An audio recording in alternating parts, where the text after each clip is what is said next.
Hey guys, welcome back to another video. Today we're going to take a look at the Encore GX Sport Touring, which gives this subcompact SUV just a little bit sportier appearance versus some of the other trims.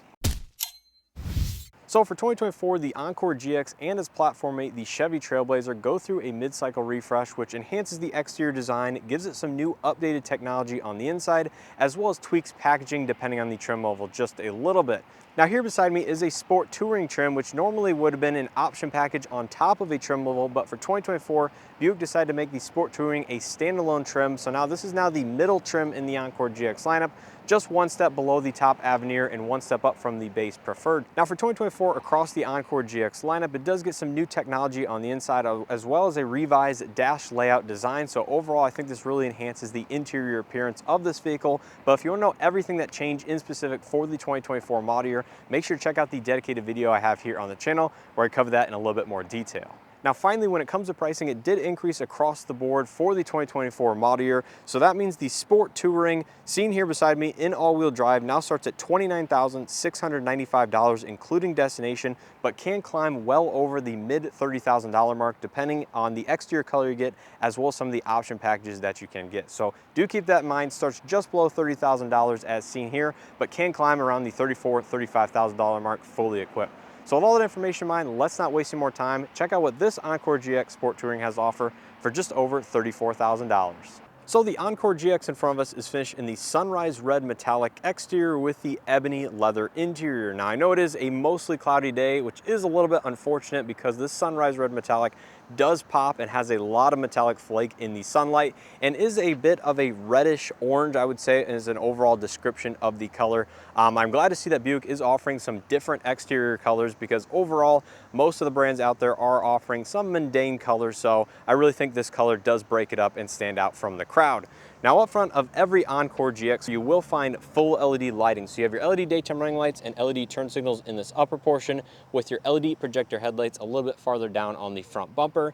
And then there is an aerodynamic treatment to help direct air around the wheel wells for better aerodynamics and fuel efficiency. Now the ST or Sport Touring does get some unique elements on the exterior, including this front grille design with the ST badge here on the driver's side.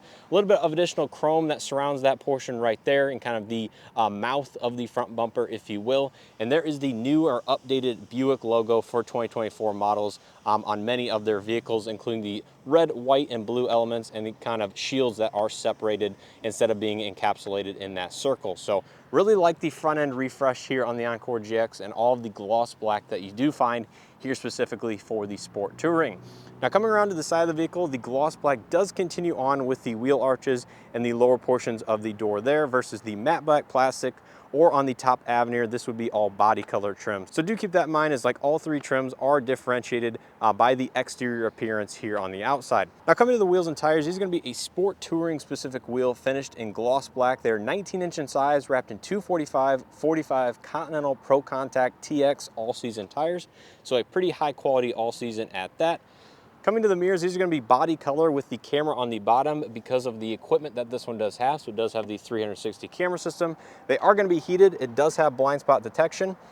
The door handles are going to have proximity entry on all four, which is a very nice touch for a more premium experience.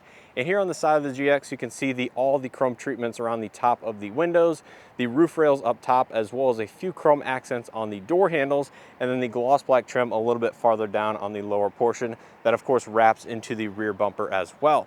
Now out back, you will find more LED lighting with your LED taillights and turn signals up top, with your incandescent reverse lights a little bit lower here on the rear bumper. I really do like the Sport Touring rear bumper design with the more aggressive diffuser fins in the middle and some of the gray accents that do match the front bumper as well. There's your Encore GX and all-wheel drive here on the left. Buick with the new updated logo in the center of the tailgate, and then your Sport Touring or ST badge here on the passenger side. So overall, it really does stand out versus some of the other Encore trim levels in the lineup, and I really think it does stand out in a positive way versus some of the other subcompact SUVs currently on the road. Let's go ahead and take a quick look at the window sticker so you guys know exactly how this one is equipped, and then we'll jump onto the interior.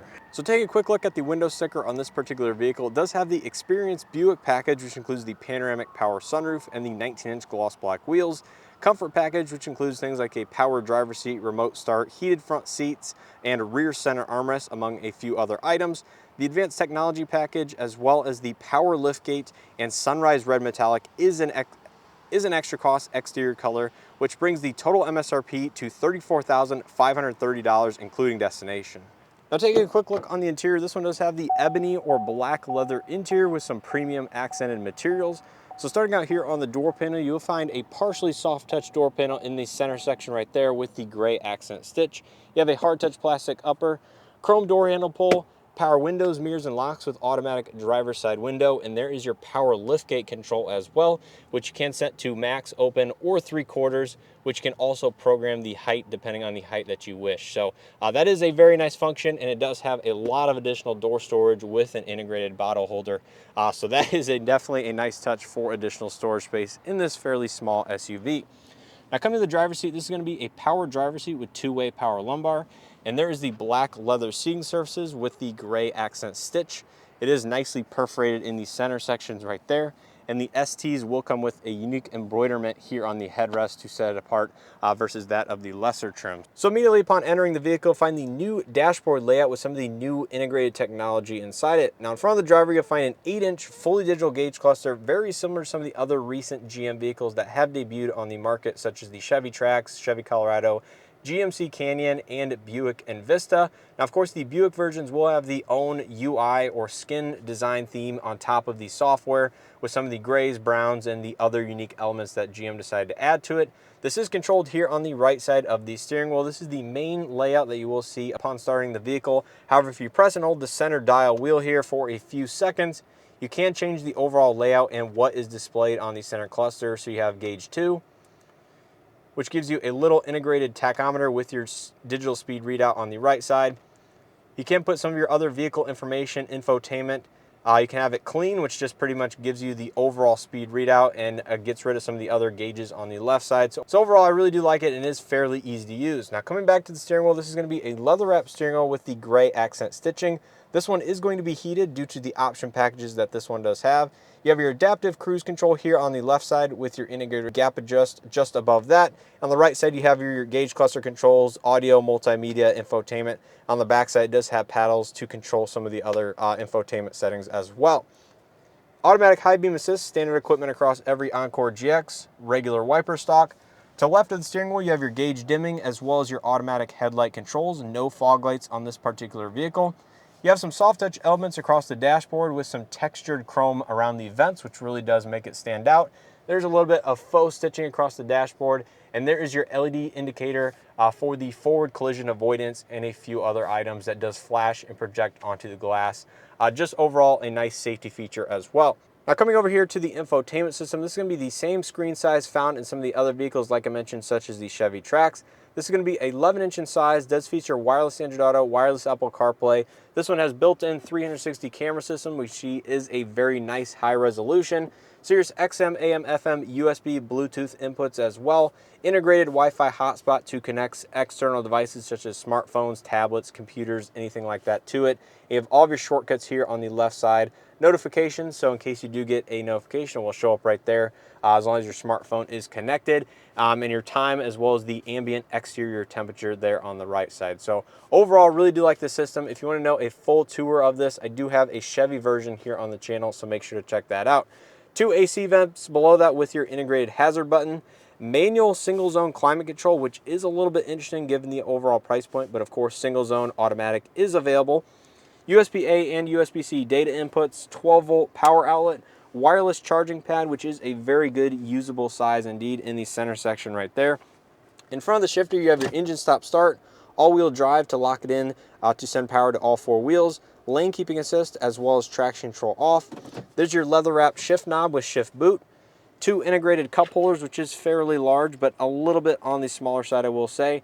And there is your Buick proximity key fob with the integrated lock, remote start, and power tailgate release. Electronic parking brake with some chrome accents around it. Another large integrated storage pocket behind that. And you'll find the center console, which is a little bit on the thinner side. No ports or lights inside that I can see, but nice to have some additional storage space indeed. And the center console itself does not slide, which is a little bit unfortunate. Now up top, you'll find the light gray textured headliner with some microphones. There's the vanity illumination. does not have an auto dimming interior rearview mirror, so just a manual dimming design. OnStar passenger airbag alert. You have your overhead incandescent lighting as well as your panoramic power sunroof controls. And speaking of the panoramic sunroof, this is one of the key advantages over that of the Buick Envista or the Chevy Trax, which unfortunately do not have the panoramic option. They just have a smaller single design. We'll go ahead and open it up so you guys can see exactly how it works. It does open quite far given the overall footprint of the sunroof itself. I would say this is more than that of the average sunroof, and it does go fairly far back, although it stops before the second row headrest to allow for a little bit of additional headroom for second row occupants. But overall, a very nice front seat in the Encore GX. So let's go ahead and take a quick look at the back.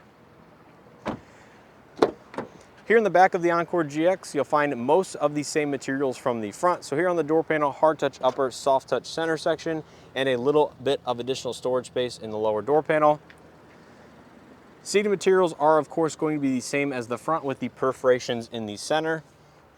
Step in height is extremely easy given the overall door opening. There's a quick look at the center dashboard. Out back in terms of amenities, we unfortunately do not have rear AC vents, but we do have 2 USB charge ports down there near the floor. The passenger side seat will fold flat via the option packages that this one does have, and does include a mat pocket on both of the front seats, which is very nice. Seats do fold down 60-40 split, include a center armrest with 2 integrated cup holders, and the headrests themselves do fold flat via that button on the side, so that allows for a little bit of additional rear road visibility. So as a whole, I would say rear seat room is very good. Behind my rough driving position, I would say I have about 2 to 3 inches of legroom, plenty of foot room down below, and headroom is good as well, even with the sunroof option, which I say I have about 2 inches of additional headroom. So as a whole, not too bad in the rear seats. A little bit unfortunate that it does not include rear AC vents, but outside of that, for a subcompact SUV, pretty good. Now take a look at the storage or cargo capacity behind the second row seats. You can see it does have a power liftgate. I would say there is a very good amount of space, very usable, but not the largest in the segment. On the left side, you do have an integrated light and a little bit of additional cubby. On the right side, you do have a slightly larger cubby that goes down a little bit further. And this does have a dual level load floor, so you can see you can put it up on that top section right there if you wish, or you can keep it a little bit lower just to allow for additional room beneath the privacy shade. There is the temporary spare tire with additional storage room around it, quite a bit actually, so that is very useful. And there is the subwoofer for the premium audio system inside. You can see the little connection in there, so that is exactly where that lies. But overall, very nice usable space, and I do like the hard type of floor, which is good for being a little bit more sturdy or carrying a little bit of heavier object.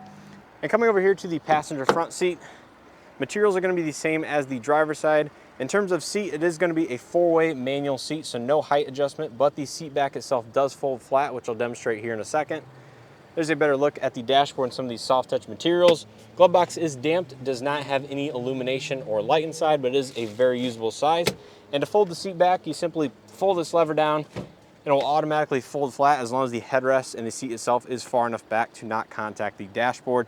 So overall, you can fit about 8 to 8.5 foot object diagonally inside of the Encore GX, which I know is one of the things that GM highlighted at the debut of this vehicle just a few years ago. So overall, a very useful size and footprint of vehicle. So let's go ahead and take a look under the hood to see what powers this vehicle, and then we'll go ahead and wrap up this video. So under the hood of this vehicle, you'll find the 1.3 liter turbocharged 3-cylinder, which puts out 155 horsepower and 174 pound-feet of torque, either to the front wheels only or all 4 wheels if you do option all-wheel drive.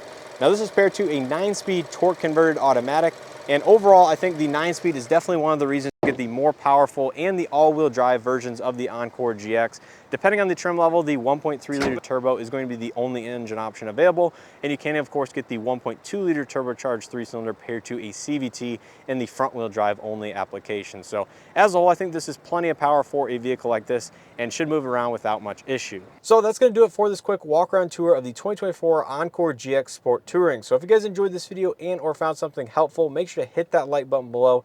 Greatly helps out the channel and these videos. Subscribe if you guys are not already subscribed, and make sure to stay tuned and check out some additional content I have here on the Encore GX, as well as some other manufacturers as well. So overall, what are my thoughts on the refreshed Encore GX? Well, I think it is a very nice upgrade in terms of what GM did with the exterior styling, as well as the updated technology and packaging here on the interior. Sport Touring is probably my favorite in terms of the overall appearance on the outside, given the gloss black trim, the gloss black wheels, and overall some of the unique touches that they do for the sport touring versus the base preferred, and of course the top Avenir. I really do think the updates that they did for 2024 really will help the Encore GX stay selling. This is their best selling vehicle as of the last few years in the Buick lineup, and it's totally understandable why.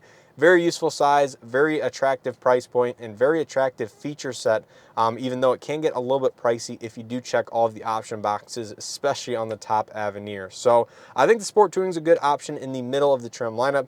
Includes most of the available features and options that you can get for about $34,000 to $35,000, and really you can't go wrong with the all-wheel drive and things like that. So let me know your thoughts down in the comment section below. Would you go Envista or Encore GX? I know there's a slightly different buyer for each of these two models, but there certainly is a point where they do overlap depending on what you're looking for. Front wheel drive, turbocharged 3-cylinder, a lot of nice amenities, heated seats, stuff like that. Do come on both the vehicles. So let me know your thoughts down in the comment section below. Do you like the updated styling for 2024, some of the technology, things like that? Or is there another vehicle that you're maybe cross-shopping this with that does seem more appealing? So definitely interested to hear that down in the comment section below. But overall, I really appreciate the support here on the channel. And as always, hope to see you guys in the next one.